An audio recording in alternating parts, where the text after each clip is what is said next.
Kaya pala naubos yung stock namin na radiator fan. Ito pala yung dahilan. Ayan oh. Bali yung crankshaft.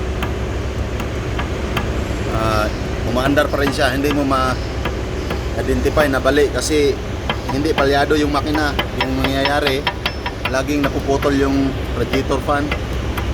Ano, umaandar pa rin siya. Hindi palyado.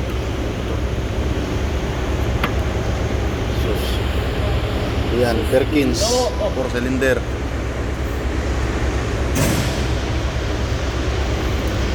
Hindi mo talaga mapansin kung bali oh, kasi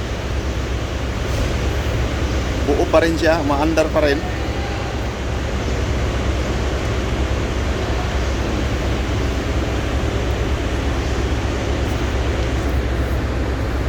Naubos yung stock namin, mga 4 na radiator fan.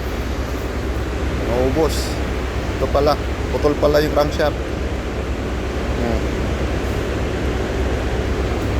Maandar pa rin siya.